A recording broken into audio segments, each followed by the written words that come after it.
It is not the critic who counts, not the man who points out how the strong man stumbles, or where the doer of deeds could have done them better. The credit belongs to the man who is actually in the arena, whose face is marred by dust and sweat and blood, who strives valiantly, who errs, who comes short again and again. Because there is no effort without error and shortcoming, but who does actually strive to do the deeds, who knows great enthusiasms, the great devotions, who spends himself in a worthy cause, who at the best knows in the end the triumph of high achievement, and who at the worst, if he fails, at least fails while daring greatly, so that his place shall never be with those cold and timid souls who neither know victory nor defeat. Theodore Roosevelt's words cut through the comfortable hum of complacency, a rallying cry for the bruised and the brave. They speak directly to the ache in your bones, the quiet hum of the unlived life, and the relentless whisper of what could be. He isn't talking about perfection or about a pristine, unblemished record of success. He's talking about the dust, sweat, and blood that become indelible marks on the soul of anyone who truly lives. This isn't a gentle invitation. It's a fierce declaration that the only way to truly find yourself, to sculpt the life you are meant to live, is to step into the arena, to dare greatly, and to accept the inevitable scars as badges of honor. We live in a world that often celebrates the highlight reel, the flawless ascent, the overnight triumph. But the profound truth, the one that carves itself into the deepest parts of your being, is that every single person who has ever accomplished anything of enduring value has known the stinging taste of defeat, the crushing weight of doubt, and the soul-searing fire of relentless struggle. They didn't arrive at their destination by avoiding the fray. They embraced it. They understood that the very act of showing up, of laying your deepest aspirations on the line, is itself a victory. This isn't about some fleeting burst of motivation, a temporary high that dissipates with the first obstacle. This is about cultivating a go-hard mindset, a deep-seated, unshakable conviction that transcends circumstance. It's the internal forge where setbacks are not seen as endings, but as the raw materials for a stronger, more resilient self. Think about Thomas Edison, the wizard of Menlo Park, whose pursuit of the incandescent light bulb was a testament to this very principle. He famously declared, "I have not failed 0 times. I've successfully found 0 ways that will not work." Imagine the sheer, unadulterated willpower required to face repeated disappointment with such profound equanimity. It wasn't stubbornness, it was an unwavering belief in the possibility, an internal compass pointing towards an unseen future. His mind wasn't fixed on the failure of the moment, but on the accumulated knowledge each failed attempt provided. That's the essence of this mindset, a relentless focus on the lesson, the refinement, the incremental step forward, even when the external world screams otherwise. This mindset isn't born in comfort, it's forged in the crucible of adversity. It's the quiet resolve that whispers, "Not yet," when the world shouts, "Give up." It's the unwavering focus that allows you to see the path through the dense fog of uncertainty. Not because the fog has cleared, but because your inner vision has sharpened. It's about understanding that the path to anything truly meaningful is rarely a straight line, but a winding, often treacherous trail, littered with the debris of past attempts and illuminated by the unyielding flame of your own resolve. The clarity you seek, the vision for your life that feels just out of reach, often emerges not from passive contemplation, but from the very act of engaging with the world, of taking that first tentative step into the unknown. We often believe we need perfect clarity before we can begin, a fully formed blueprint for our future. But that's a mirage, a cruel trick of the mind that keeps us tethered to the familiar, paralyzed by the fear of imperfection. The truth is, Clarity is often a byproduct of action, not a prerequisite for it. Think of the great industrialists and innovators, men like Andrew Carnegie or Henry Ford. Do you imagine they had every single detail of their colossal empires mapped out from day one? Absolutely not. They had a foundational belief, a relentless drive, and a willingness to iterate, to learn, to pivot, and to adapt. Carnegie didn't start with steel mills. He started as a bobbin boy, his vision evolving with each new challenge and opportunity. Ford didn't invent the automobile in its final form. He tirelessly refined it, learning from every prototype, every mechanical hiccup, every customer complaint. Their clarity emerged from the dust and sweat of the workshop, from the trials and errors of the market, from the relentless pursuit of a better way. This principle extends far beyond industry and into the deepest chambers of our personal lives, especially for those of us who have known the shattering impact of trauma or loss. When the world as you knew it crumbles, when the familiar landscape of your life shifts violently beneath your feet, it's natural to feel lost, disoriented, devoid of a compass. But it's precisely in those moments of profound disorientation that the opportunity for a new kind of clarity arises. It's the clarity that comes from stripping away everything that no longer serves you, from shedding the expectations and limitations that were imposed by a past that no longer exists. It's the stark, unvarnished truth of who you are, laid bare and waiting to be rebuilt. And the rebuilding begins not with a grand master plan, but with the smallest, most deliberate acts of self-reclamation. It could be waking up an hour earlier to read, or dedicating 15 minutes to mindful movement, or reaching out to one person who genuinely understands. These seemingly small actions, when imbued with intention and consistency, become the foundational stones upon which a new, more resilient self is built. They are the initial brushstrokes on a canvas that is still largely blank, but which, with each deliberate stroke, begins to reveal a new and powerful image of your own design. Purpose, then, isn't something you find. It's something you create through this process of active engagement and self-discovery. It's the North Star that emerges as you navigate the turbulent waters of your own unique journey. The journey demands discipline, not as a rigid, joyless taskmaster, but as the steadfast guide that keeps your feet on the path. When every fiber of your being aches to deviate, discipline isn't about punishment, it's about devotion. Devotion to your higher self, to the person you are becoming, to the life you are determined to create. Walt Disney, a man whose imagination built an empire, understood this intimately.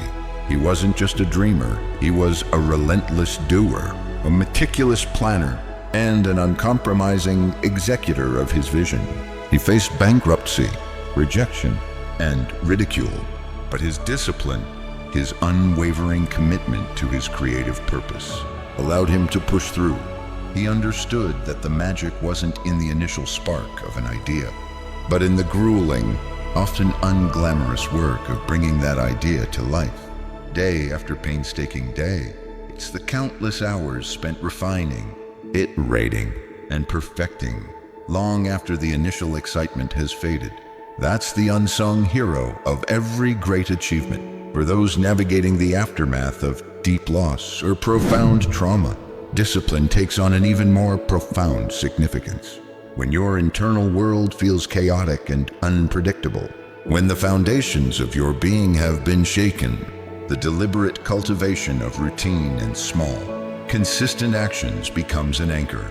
It's the gentle but firm hand that pulls you back from the precipice of overwhelm, grounding you in the present moment. It might be the discipline of showing up for therapy even when it feels too painful, or committing to a daily practice of self-care even when exhaustion beckons. It could be the discipline of consciously choosing thoughts that serve your healing, rather than succumbing to the gravitational pull of despair.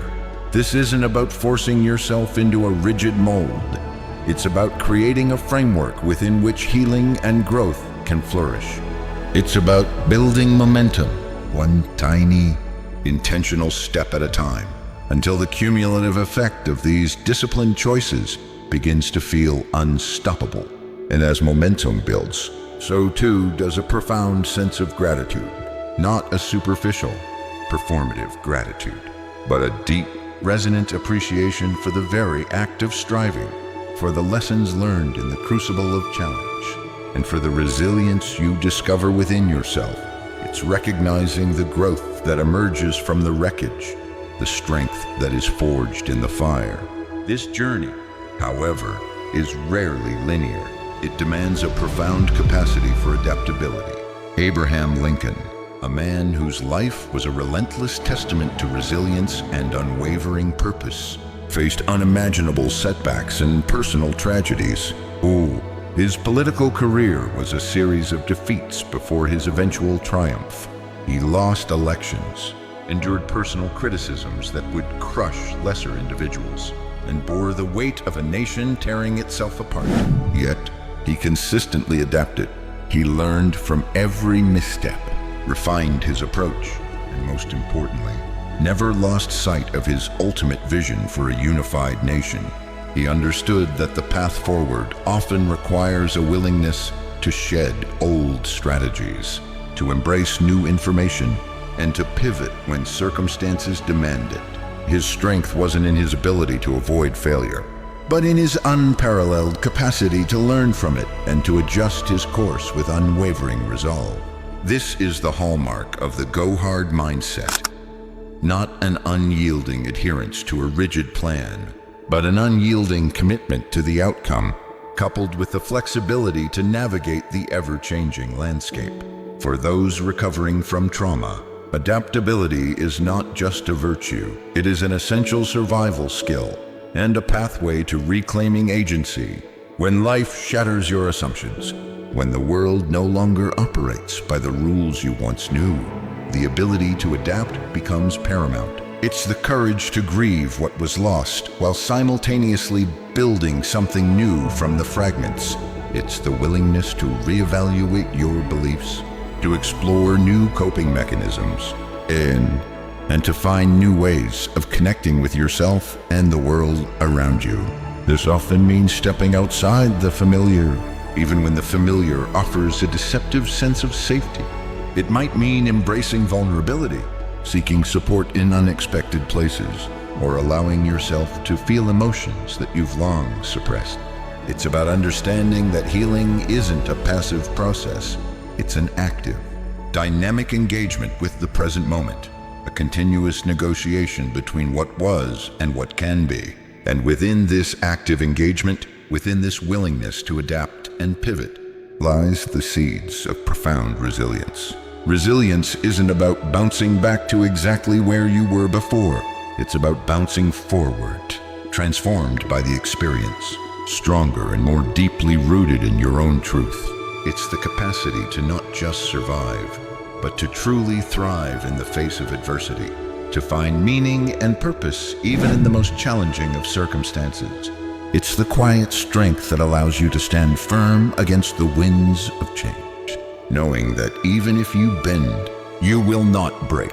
This kind of resilience isn't a genetic lottery, it's a muscle, strengthened with every challenge faced, every adaptation made, every moment of self-compassion offered. It's the profound realization that you are capable of far more than you ever imagined. The final, powerful truth that underpins the go-hard mindset is the relentless pursuit of learning. It's the unwavering belief that every experience, every interaction, every setback, and every triumph offers a crucial lesson waiting to be absorbed. This isn't just about formal education. It's about a lifelong curiosity, an insatiable hunger for knowledge, and a profound humility that acknowledges how much there is still to discover. Think of the pioneers of any field, from the arts to the sciences, from business to personal growth.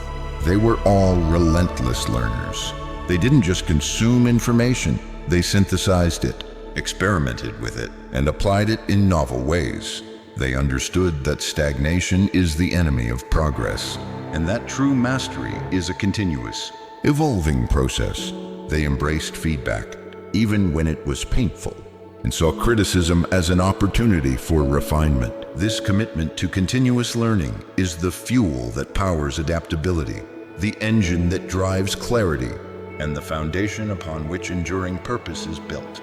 For those on the path of healing from trauma, learning takes on a multifaceted dimension. It's learning to understand the subtle nuances of your own emotional landscape, the triggers that send ripples through your nervous system, and the coping mechanisms that either serve or hinder your growth. It's learning about the science of resilience, the power of mindfulness, and the transformative potential of self-compassion. It's learning to reframe your narrative, to integrate your past without letting it define your future. And crucially, it's learning to trust yourself again, to listen to the quiet wisdom of your intuition, and to honor your own unique needs and boundaries. This kind of learning isn't confined to textbooks or lectures. It's lived experience, deeply felt and profoundly integrated. It's the wisdom gleaned from countless moments of struggle and triumph, of falling down and rising again. It's the continuous process of shedding old skins, releasing limiting beliefs, and stepping into the expansive, limitless potential that resides within you. This is the ultimate reclamation of power, the profound understanding that you are not merely a product of your past, but the architect of your future. You possess an indomitable spirit, a wellspring of untapped strength, and an infinite capacity for growth. The Go Hard mindset is not a destination, it is a way of being, a continuous journey of expansion and evolution. It's an invitation to lean into the discomfort, to embrace the unknown, and to forge a life of profound meaning and unwavering purpose. One courageous, intentional step at a time. The arena awaits. Step in. The world needs the fire only you can bring.